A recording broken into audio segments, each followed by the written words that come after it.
యెషయా గ్రంథము 30వ అధ్యాయము. యెహోవా వాక్కు ఇదే: లోబడని పిల్లలకు శ్రమ, పాపమునకు పాపము కూర్చుకొనున్నట్లుగా వారు నన్ను అడగక ఆలోచన చేయుదురు. నా ఆత్మ నియమింపని సంధి చేసుకొందురు. వారు నా నోటి మాట విచారణ చేయక ఫరో బలము చేత తమ్మును తాము బలపరుచుకొనుటకు ఐగుప్తు నీడను శరణజొచ్చుటకు ఐగుప్తునకు ప్రయాణము చేయుదురు. ఫరో వలన కలుగు బలము మీకు అవమానకరమగును. ఐగుప్తు నీడను శరణజొచ్చుట వలన సిగ్గు కలుగును. యాకోబు వారి అధిపతులు సోయనులో కనబడినప్పుడు, వారి రాయబారులు హానేసులో ప్రవేశించినప్పుడు, వారందరూ తమకు అక్కరకు రాక ఏ సహాయమునకైనను ఏ ప్రయోజనమునకైనను పనికిరాక సిగ్గును నిందయు కలగజేయు ఆ జనుల విషయమై సిగ్గుపడుదురు. దక్షిణ దేశములోనున్న క్రూర మృగములను గూర్చిన దేవోక్తి: సింహములను పాములను తాపకరమైన మిడునాగులు నున్న మిక్కిలి శ్రమ బాధలు గల దేశము గుండా వారు గాడిద పిల్లల వీపుల మీద తమ ఆస్తిని, ఒంటెల మూపుల మీద తమ ద్రవ్యములను ఎక్కించుకొని తమకు సహాయము చేయలేని జనమునొద్దకు వాటిని తీసుకొని పోవుదురు. ఐగుప్తు వల్లని సహాయము పనికిమాలినది, నిష్ప్రయోజనమైనది. అందుచేతను ఏమీయూ చేయక ఊరకుండు కప్పాలమారి అని దానికి పేరు పెట్టుచున్నాను. రాబోవు దినములలో చిరకాలము వరకు నిత్యము సాక్షార్థముగా నుండునట్లు నీవు వెళ్లి వారి ఎదుట పలక మీద దీని వ్రాసి గ్రంథములో లిఖింపుము. వారు తిరగబడు జనులు, అబద్ధమాడు పిల్లలు, యెహోవా ధర్మశాస్త్రము విననొల్లని పిల్లలు. దర్శనము చూడవద్దని దర్శనము చూచు వారితో చెప్పువారును, యుక్తవాక్యములను మాతో ప్రవచింపకుడి, మృదువైన మాటలనే మాతో పలుకుడి, మాయాదర్శనములను కనుడి, అడ్డము రాకుండుడి, త్రోవ నుండి తొలగుడి, ఇశ్రాయేలు పరిశుద్ధ దేవుని సంగతి మా ఎదుట ఎత్తకుడి అని భవిష్యత్ జ్ఞానులతో పలుకువారునై ఉన్నారు. అందుచేతను ఇశ్రాయేలు యొక్క పరిశుద్ధ దేవుడు ఈలాగు సెలవిచ్చుచున్నాడు: మీరు ఈ వాక్యము వద్దని త్రోసివేసి బలాత్కారమును కృత్రిమమును నమ్ముకొని అట్టి వాటిని ఆధారము చేసుకుంటిరి గనుక ఈ దోషము మీకు ఎత్తైన గోడ నుండి జోగి పడబోచున్న గోడ అండవలే అగును. అది ఒక్క క్షణములోనే హఠాత్తుగా పడిపోవును. కొమ్మరి కుండ పగలగొట్టబడినట్లు ఆయన ఏమీయూ విడిచిపెట్టక దాని పగలగొట్టును. పొయ్యిలో నుండి నిప్పు తీయుటకు గాని గుంటలో నుండి నీళ్లు తీయుటకు గాని దానిలో ఒక్క పెంకైనను దొరకదు.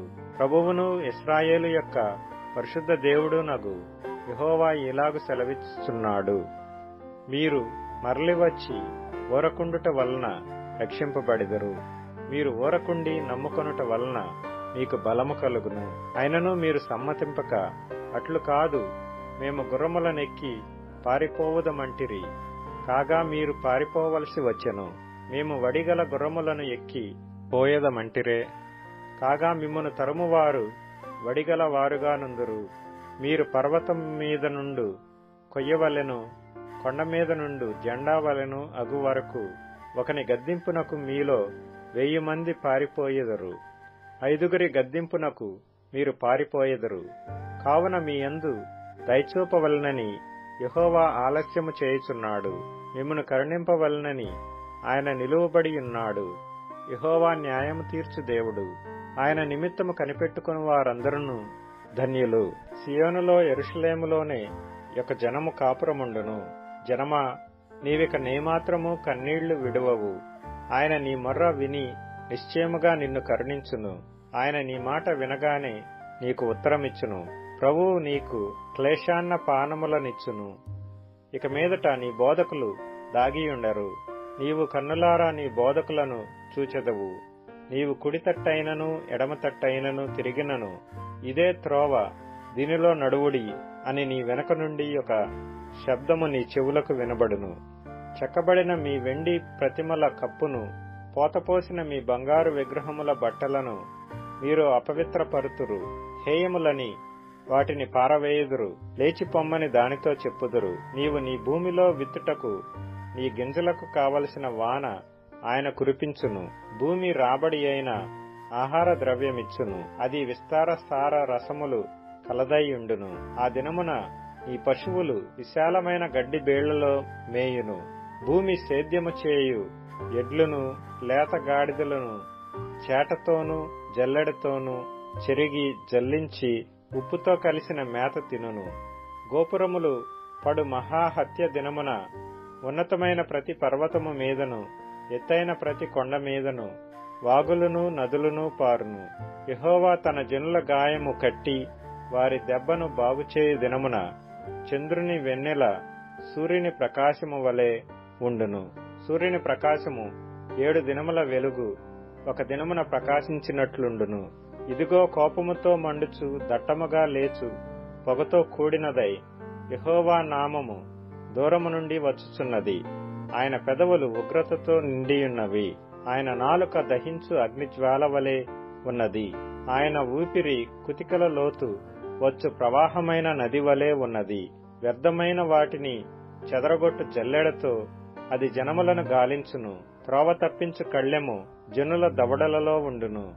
రాత్రియందు పండుగ నాచరించున్నట్లుగా మీరు సంగీతము పాడుదురు. ఇశ్రాయేలునకు ఆశ్రయదుర్గమైన యెహోవా యొక్క పర్వతమునకు పిల్లనగ్రోవి నాదముతో ప్రయాణము చేయు వారికి కలుగునట్టి హృదయ సంతోషము కలుగును. యెహోవా తన ప్రభావము గల స్వరమును వినిపించును. ప్రచండమైన కోపముతోనూ దహించు జ్వాలతోనూ పెళ్లపెళ్లయను గాలివాన వడగండ్లతోనూ తన బాహువు వాలుట జనులకు చూపించును. యెహోవా దండముతో అష్షూరును కొట్టగా అది ఆయన స్వరము విని భీతి నొందును. యెహోవా అష్షూరు మీద పడవేయు నియామక దండము వలన ప్రతి దెబ్బ తంబుర సితారాల నాదముతో పడును. ఆయన తన బాహువును వాని మీద ఆడించుచూ యుద్ధము చేయును. పూర్వము నుండి తోపెతు సిద్ధపరచబడి ఉన్నది. అది మెలకు దేవతకు సిద్ధపరచబడి ఉన్నది.